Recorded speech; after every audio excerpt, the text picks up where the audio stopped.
share a department with the excellent Kate Christopher, who you saw present with the excellent Danny this morning. And I'm going to be angry at you for 5 minutes, and here we go. So, I share Kate's belief that RE is fundamentally broken, and I think that's primarily due to the way that we assess it, but I think there's a lot of other contributing things as well. I sat in a room a few days ago with 5 assistant heads and a head teacher, and we all agreed that integrity was what you needed for good leadership. So I'm going to start by establishing some level of integrity before I then erode that.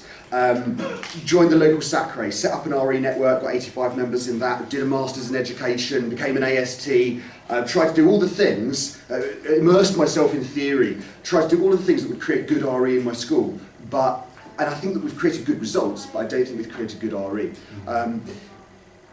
One of the things I do with my sixth formers when teaching about the value of scripture is I give them a Bible and a box of matches and say, go on then. And no one has yet burned one until Thursday. When I thought this will work, I'll give it to Year 10 short course. Mistake. Year 10 short course sat there and I said, remove all the bits which you know to be irrelevant. And 2 boys had torn out the whole of Genesis before I said stop! And tried to work out what the hell had gone wrong. And we get 98% A star to C at short course. We get 100% A star to B at full course. We've got 5 kids with A stars at A2. So how do these 2 events, how do they fit together?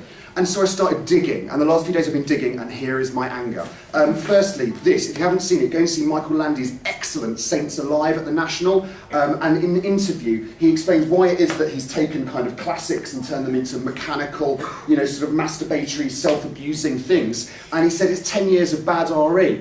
Yes, he is someone we need to talk to. I'm going to try and get hold of Michael Landy and find out the causes. But why is it? Well, what are the problems that underlie this? Well, okay, aside from the assessment, I think this is perception in the public. It's what religion is on a public forum. 1 in 4 people are suspicious of Muslims, apparently.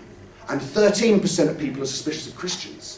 This is interesting. So start looking around. YouGov poll of about 4,500 people of the Catholics. Now we all know Catholicism, and we teach this. Obviously, there's sanctity of life and rules about abortion, and Catholics don't use contraception. Rubbish! Of 391 Catholics, 83% had used contraception, and of those 100%, only 9% would feel guilty if they did. How is that consistent with what we deliver and is published and we all have to buy, and then the kids are assessed on it and they get asked, and that's right or wrong, but only 91% would disagree with what the factual answer is. 57% would feel guilty about extramarital sex. How is that consistent with what's delivering? And how can we deliver that with any level of integrity? How can we ask our students, what do Christians do and why do they do it, if actually what we have to teach them is lies in order to get, lies in inverted commas, to get them through. So where are we getting back up? The BBC, that was always the bastion of useful, solid, objective information. What was it 2 weeks ago? Did anyone see Teenage Exorcists? This is 3 American girls on a platform, exorcising the demons. And that wasn't presented by Louis Theroux in a kind of ironic sense. This is like, here's a program, everybody, this is what Christianity's all about. That doesn't fit with integrity. So what do? How do we fix it? Has anyone seen Sir Ken Robinson's RS Animate? Or Geoffrey Canada's TED Talks, and they talk about changing educational paradigms and the fact that we're based on a 17th century model, treating kids as educating them in batches. The most important thing about them is when they were manufactured. We put them all together based on age rather than anything else. That doesn't fit with integrity. So what can we do as members of the RE community?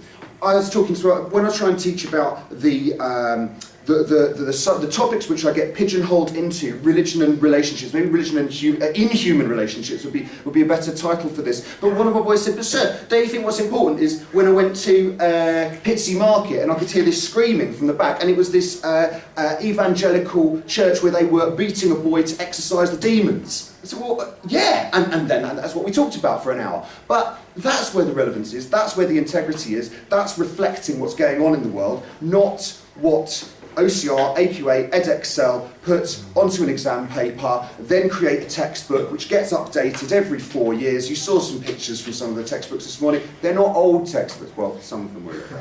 Okay. But effectively, there's a lot that we could do, a lot that we need to do. We can start by addressing the peripherals, get in the SACRAs, get your RE network up and running, get it affiliated with NatTre, write a paper, present a paper. But fundamentally, I'm scared of the big question, and I'll still be showing Brian Adams. Everything I do it for you, alongside Jesus' crucifixion in 5 years' time. Look into mine.